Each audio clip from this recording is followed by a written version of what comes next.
most of those people that are on the front of those covers are fighting tooth and nail to look beautiful enough. A lot of the actresses in Hollywood are swallowing not only Parasite, but actually cotton balls to actually fill their stomachs up.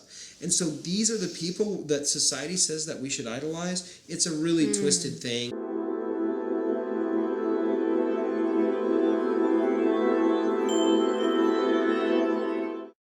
What are the biggest weight loss mistakes? And better question, are you making them? I'm joined by Dr. Kieran Kuykendall, and today we are talking about weight loss and why people can't lose weight. Getting down to the nitty-gritty. Thank you so much for joining me here. And Dr. K, thank you so much for sharing your time with us today. Thanks for having me. So you have worked with a lot of different patients. What would you say are the biggest obstacles to weight loss that you've seen among your clients? Well, one of the biggest things is just the ability to detoxify their body. A lot of us are so exposed to so much chemicals and so much toxic burden, so much the different foods, it overwhelms our ability of our body to eliminate these things. And so what happens when those things that you're eating or drinking or thinking in your life actually start to kind of over-accumulate and kind of start weighing you down is you get inflammation. And inflammation, I like to say the solution to pollution is dilution. So if you're polluted and toxic in your body, then your body's going to take on a lot of adipose tissue or fatty tissue and or water weight. If you are having a lot of water, like either feeling really puffy or you're gaining it in your legs or gaining it in your butt, if you're having a lot of that water or you're having a lot of that fat, it's a good sign that you're inflamed. You're not only overweight, but you're actually in an inflammatory state. If you start to reduce inflammation, naturally fat and water weight will begin to fall off. That's why a lot of people, even on crash diets, or they do something where they just eliminate toxic foods or something in their diet for a week, they can lose weight really quickly, but what they're really losing usually is the water weight, because the body says, oh, I don't need this, and just flushes right out. Wow, so you're saying that one of the reasons that we retain water is just the body trying to dilute all of the toxins and that literally have keep you accumulated. safe, because if you don't dilute the toxin, it'll actually cause damage to the eyes. It causes damage to the nerves, and this is what diabetes is. It's too much. This is a little bit different pathway, but it's like too much sugar causes damage to the optic nerves of the eye and to the distal fingers and toes, and so that's why you see a lot of amputation in late stage diabetes, Right. So it's really dilution, right?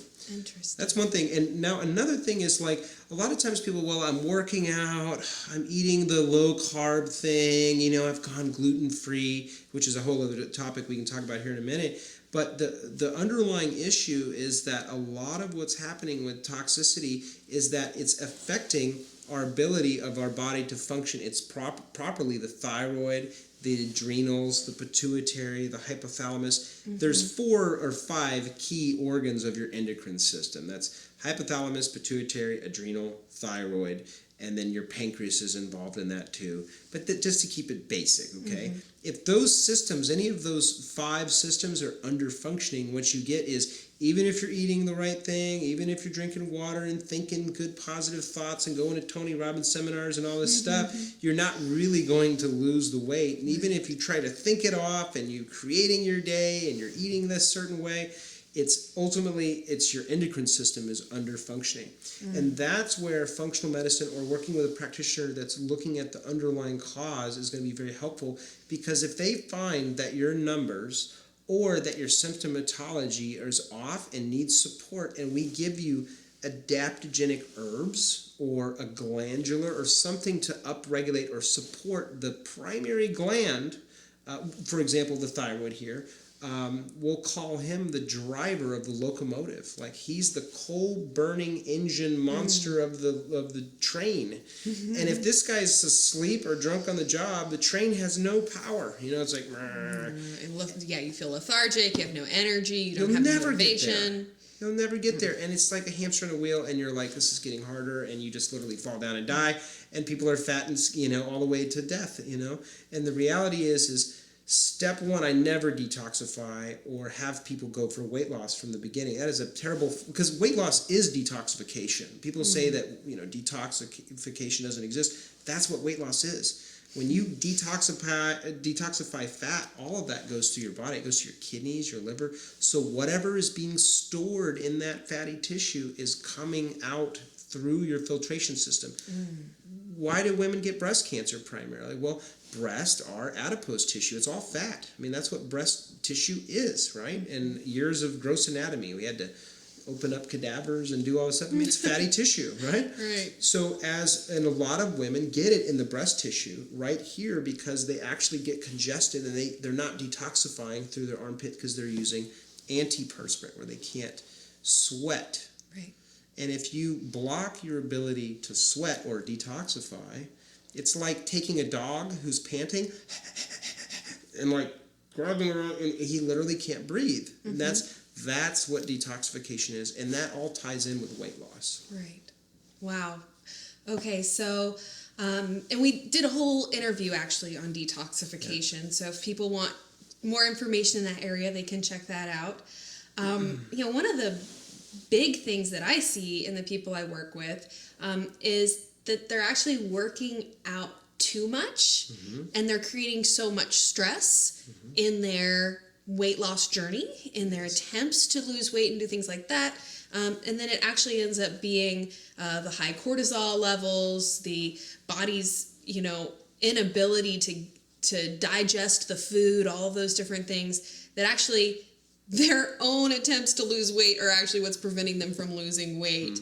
It's crazy. Would you say that stress is you know, stressing yourself out maybe is one of the big weight loss mistakes? Truly, because that stress causes inflammation on the body, and like we talked about a moment ago with the cell, every time that you have the inflammation that builds up on the body, those hormone receptors for cortisol, for leptin, which is your ability to feel full, for insulin, which is your ability to get sugar into the cell where you're no longer craving sugar, for your hormones to function properly, for sex drive and weight loss. They can't get in. So the more stress causes more inflammation. So it's this feedback mechanism that seems counterintuitive, but that's really what's happening there. So you know, oddly, sometimes my recommendation is actually for people to work out less. You know, actually, rather than doing a whole bunch of super high intensity exercise, we're going to put in your workout regimen some things to help you de-stress, some relaxing yoga, some things that are going to be kind of helping you to reduce those cortisol levels. And sometimes it, like you said, it feels counterintuitive. People are like, I want to lose weight, so you want me to sit around and breathe deeply? And so that has been a big point that I've tried to address and help people understand. So you've got people that are setting their alarm clock for 5 a.m. or 4 a.m. so they can get up, they can go work out before they go to work. And here our problem is kind of twofold. So they're cutting into their sleep. And actually the time that we sleep is really important for weight loss. And then they're also increasing their stress levels by going and doing this incredibly, incredibly strenuous thing. So, you know, in terms of weight loss mistakes, working out too much and just stressing yourself out about trying to eat well, you know, I always see people commenting about, you know, is it okay to have a cheat meal? Is it okay to do this? You know, why is it that you know, I can be going really strong for a couple weeks and then I fall off the wagon? And so what I try to tell people is try not to stress yourself out about it so much. Forgive yourself for being human. And we're constantly surrounded by temptations and tempting foods. You know, it's going to happen. So rather than stressing yourself out about it and being so hard on yourself, what if we create this, you know, kind of climate of forgiveness? I'm going to be okay with myself and just try to reduce my stress about trying to eat this way or live this way or whatever. I mean, patients have been coming in for a decade, and literally it's like they say, you know, what do I need to do? I've sinned, Father. Well, 5 Hail Marys and 2 Our Fathers. And it's kind of funny because they're like, I had ice cream and then I had this non-gluten-free thing. And I'm like, look, if you're going to have ice cream, I want you to enjoy the heck out of the ice cream. I want you to celebrate the ice cream. you don't need to beat yourself up about it, because you're punishing yourself while eating it, then you're beating yourself up for the next 2 weeks around after eating it. So just enjoy the things, and I think it's totally okay to once in a while have something that you consider a cheat meal. Now there's better cheat meals or cheat desserts. There's lots of wonderful low-carb, paleo-based snacks that are awesome and good for you, and that will fulfill that craving that you're having. So you don't have to feel so guilty, you know? Right. Right. You know, and so I think that kind of touches on two things. One is that, you know, people are trying to lose weight and they are just in this place of, I can't have anything I want. I can't eat what I want. I need to give this up. I need to give that up.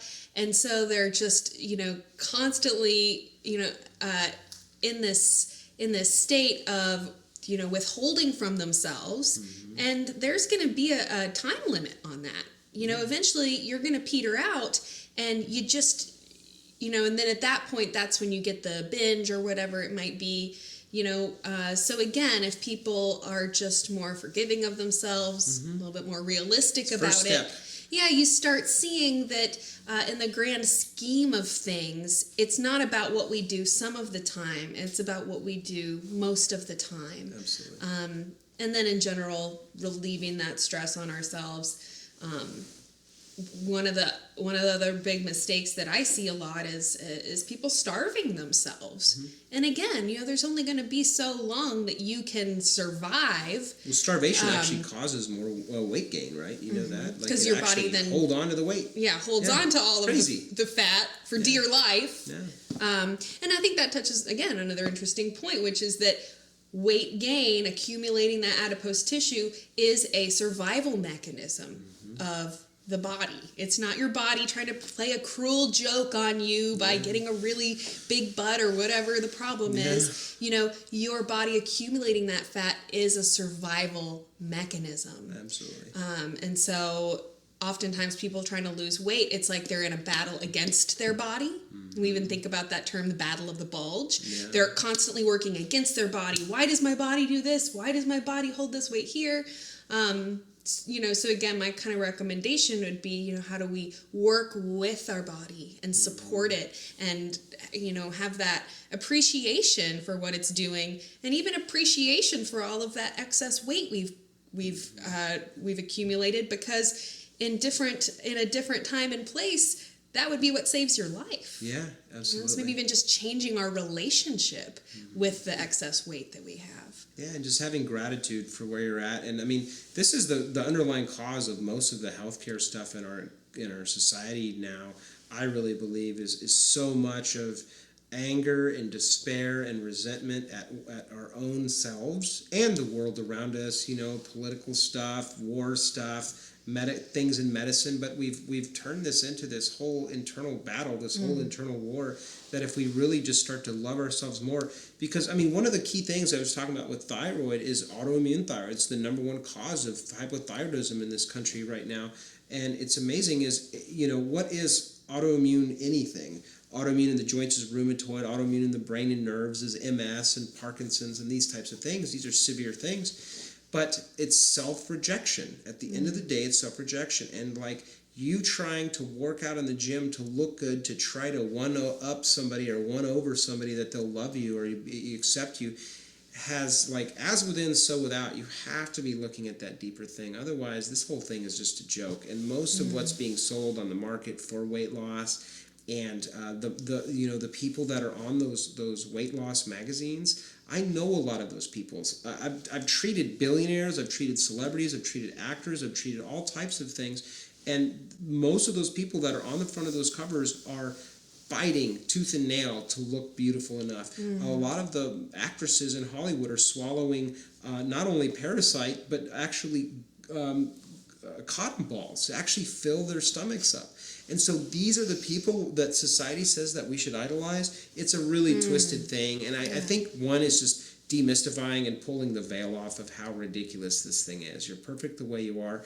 Let's learn to love ourselves. And now let's take action around, let's get your endocrine system functioning, and let's get your hormones balanced, and let's teach you how to eat. And then it's easier. Right. Because otherwise you're going to wake up at 4 in the morning hating yourself, going to the gym, battling the treadmill, and end up in the same place, you know, and it's exhausting. Yeah. There's a better and easier way for weight loss. Yeah, Truly. definitely. Well, Dr. K, thank you so much for sharing this with us here Sure. today. Enjoyed it. And I look forward to doing future interviews with you. Nice. Thanks for having me. Yes. Thank you so much for joining us for this video. I really hope that you will leave your questions, comments, or requests for future interviews that you'd like to see on our channel.